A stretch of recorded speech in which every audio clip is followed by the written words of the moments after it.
Military motorcycles are a strange breed. They're not built for ultimate performance, they're not built for rider comfort, and they're certainly not built to be aesthetically pleasing. However, they're carefully designed and engineered to be the best on the battlefield, and that means they've got to be rock solid, reliable, practical and able to perform a variety of tasks. The ideal battlefield bikes needs to be able to cover any terrain, be able to handle tricky conditions, and if possible, pack a powerful punch in the firepower department. There aren't many bikes that can do everything, but these are a few of our favorites. Today we are going to see military motorcycles in the world. Before starting this video, make sure to hit the like button and subscribe to our channel for more future updates. Number 10. Harley-Davidson WLA. By the start of World War II, Harley-Davidson had established a type of footing in the American motorcycle company. As a result, when war approached again, Harley-Davidson retaliated. They adapted a popular civilian vehicle, the WL, this time. The new model was dubbed the WLA. It weighed 550 pounds and was powered by Harley famed Davidson's 45-inch flathead engine. Some felt it was bulletproof, and it almost was. The benefits of WLA motorcycles were, first and foremost, their speed. They were, however, simple to maintain and repair in the field when necessary. Besides, they can take a lot of abuse on the road. While not designed for combat usage, they did Harleys were directly to the Soviet Union. Number 9. Cushman Airborne Motor Scooter. Cushman scooters were first used by couriers and personnel on huge U.S. military facilities. They were so accustomed to it that Cushman designed an entirely new model specially for airborne forces in 1944.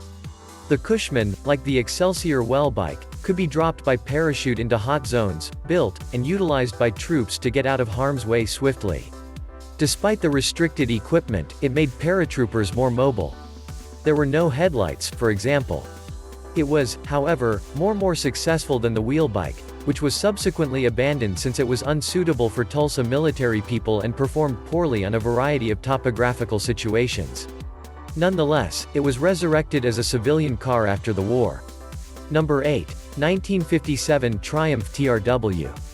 When the British Army ordered it, the 1957 Triumph TRW had a very particular role. To begin with, it had to be able to accommodate at least 15 inches of water.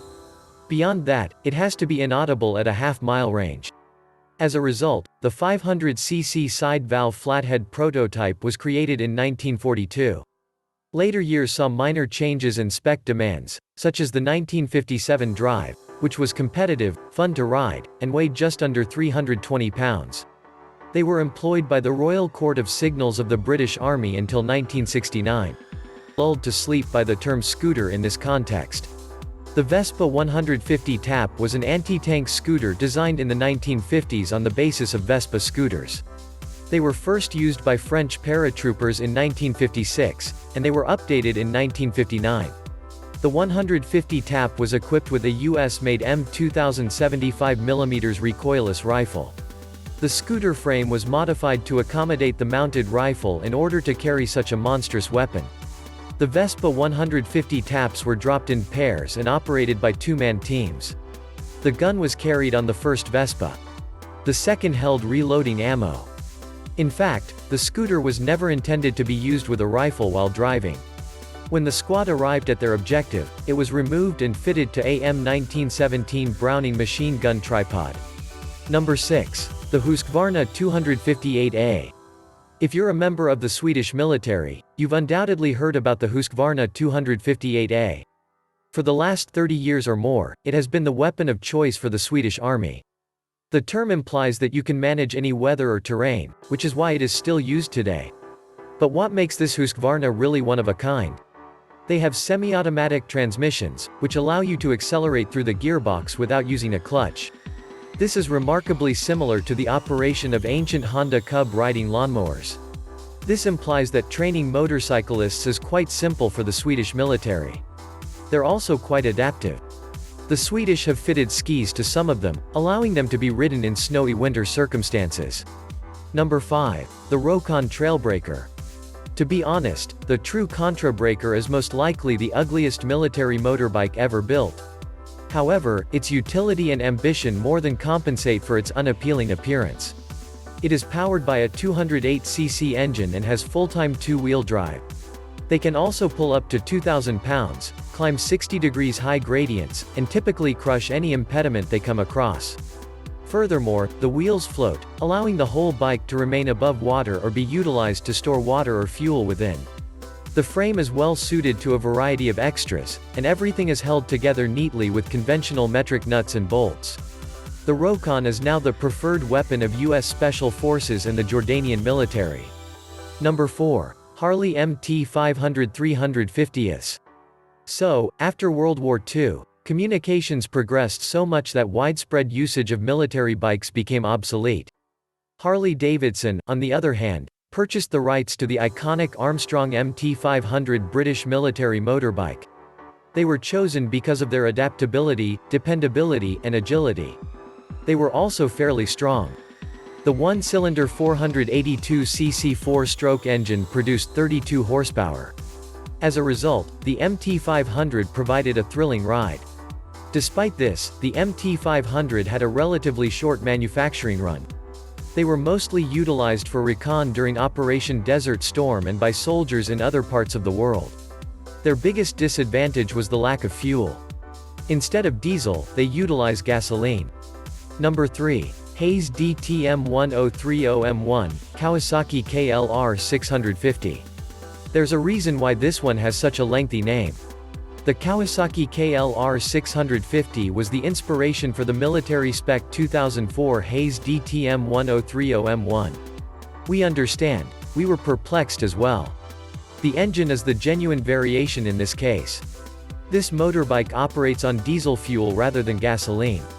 And, adopting the Kawasaki KLR 650 as a foundation for design was wise, since it is a sturdy default touring bike that can carry you to the end of the street or the end of the world due to its flexibility, speed, toughness, and dependability. The sticky problem was gasoline, since NATO-affiliated forces need their vehicles to operate on several fuels. To that aim, the Hayes used the same single-cylinder 584 ml engine as the Kawasaki, but with a redesigned piston and cylinder that allows it to function at extremely high compression while utilizing alternative fuels. It has a max speed of 85 miles per hour and a power output of 28 horsepower. Oh, and there's also blackout lights and infrared headlamps. When you need to go 400 miles or so, this comes in handy. Number 2. The Royal Enfield WD, RE. The Cristini AWD Military Edition is one of the most customizable military motorcycles on the market. Depending on the customer's preferences, it may be configured to be either off-road or on-road. In any case, it will withstand abuse.